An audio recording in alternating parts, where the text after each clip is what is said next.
April 14th, 2 Samuel 8 through 11. 2 Samuel 8. In the course of time, David defeated the Philistines and subdued them, and he took Metheg-ammah from the control of the Philistines. David also defeated the Moabites. He made them lie down on the ground and measured them off with the length of cord. Every 2 lengths of them were put to death, and the 3rd length was allowed to live. So the Moabites became subject to David and brought him tribute. Moreover, David defeated Hadadezer, son of Rehob, king of Zobah, where he went to restore his monument at the Euphrates River. David captured 1,000 of his chariots, 7,000 charioteers, and 20,000 foot soldiers. He hamstrung all but 100 of the chariot horses. When the Arameans of Damascus came to help Hadadezer, king of Jobah, David struck down 22,000 of them. He put garrisons in the Aramean kingdom of Damascus, and the Arameans became subject to him and brought tribute. The Lord gave David victory wherever he went. David took the gold shields that belonged to the officers of Hadadezer and brought them to Jerusalem. From Tebah and Beerothai, towns that belonged to Hadadezer, King David took a great quantity of bronze. When Tou, king of Hamath, heard that David had defeated the entire army of Hadadezer, he sent his son Joram to King David to greet him and congratulate him on his victory in battle over Hadadezer, who had been at war with Tou. Joram brought with him articles of silver, of gold, and of bronze. King David dedicated these articles to the Lord, as he had done with the silver and gold from all the nations he had subdued: Edom and Moab, the Ammonites and the Philistines, and Amalek.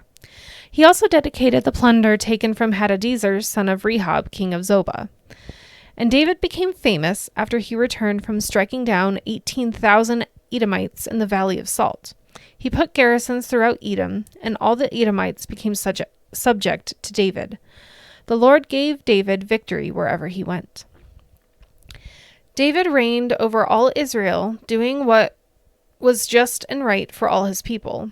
Joab, son of Zeruiah, was over the army. Jehoshaphat, son of Ahilud, was recorder. Zadok, son of Ahitub, and Ahimelech, son of Abiathar, were priests. Seraiah was secretary. Benaiah, son of Jehoiada, was over the Kerethites and Pelethites, and David's sons were priests. 2 Samuel 9. David asked, "Is there anyone still left of the house of Saul whom I can show kindness for Jonathan's sake?" Now there was a servant of Saul's household named Ziba. They summoned him to appear before David, and the king said to him, "Are you Ziba?" "At your service," he replied. The king asked, "Is there no one still alive from the house of Saul to whom I can show God's kindness?" Ziba answered the king, "There is still a son of Jonathan. He is lame in both feet." "Where is he?" the king asked. Ziba answered, "He is at the house of Machir, son of Ammiel, in Lo-debar." So King David had him brought from Lo-debar, from the house of Machir, son of Ammiel. When Mephibosheth, son of Jonathan, the son of Saul, came to David, he bowed down to pay him honor. David said, "Mephibosheth." "At your service," he replied. "Don't be afraid," David said to him, "for I will surely show you kindness for the sake of your father Jonathan.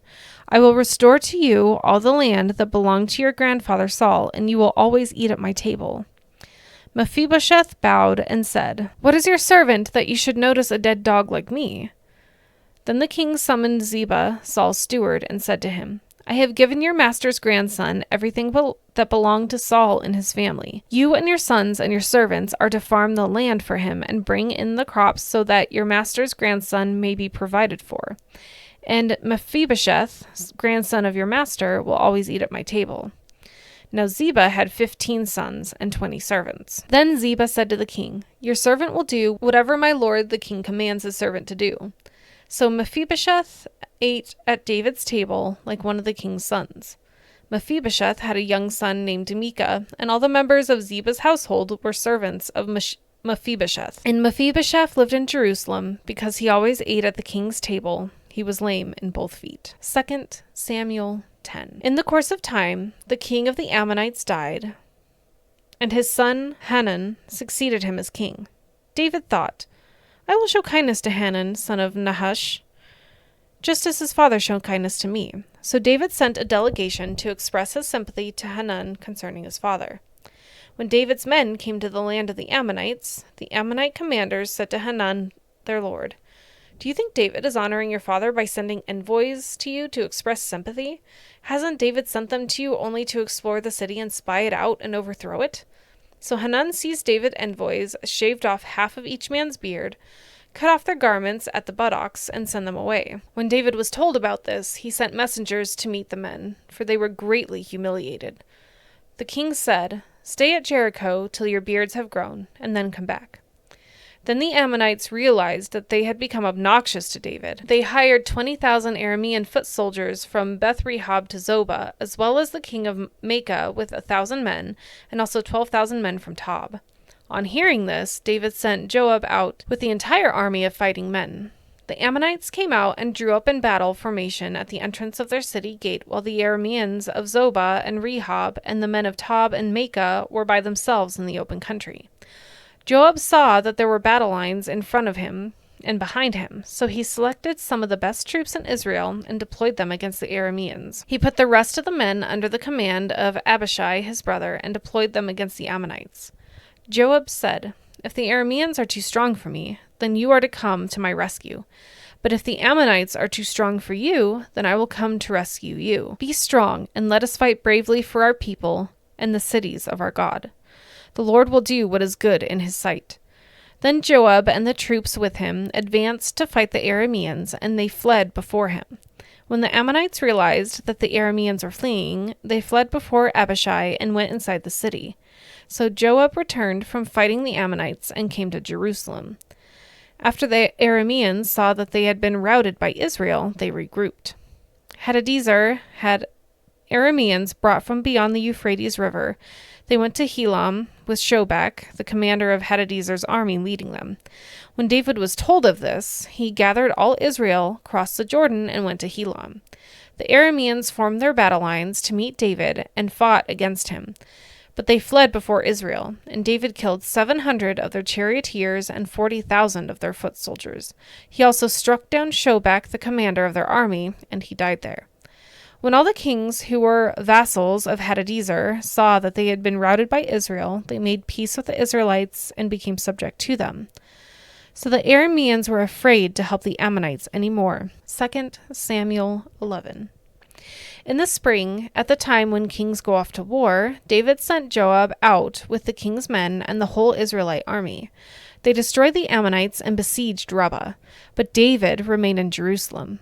One evening, David got up from his bed and walked around on the roof of the palace. From the roof, he saw a woman bathing. The woman was very beautiful, and David sent someone to find out about her.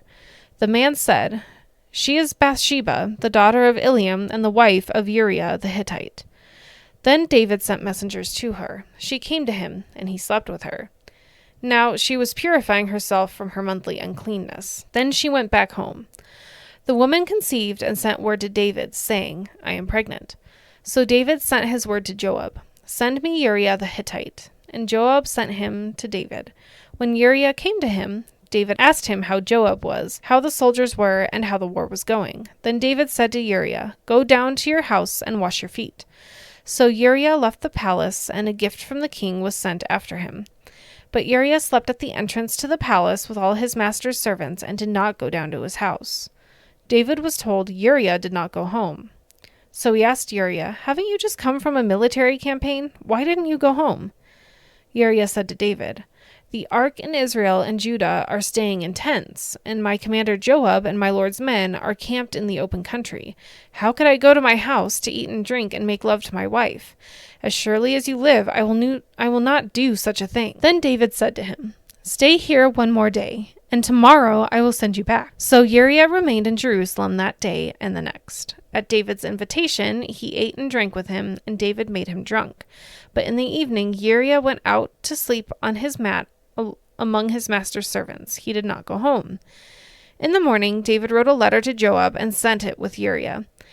In it, he wrote, "Put Uriah out in front where the fighting is fiercest, then withdraw from him so he will be struck down and die." So while Joab had the city under siege, he put Uriah at a place where he knew the strongest defenders were.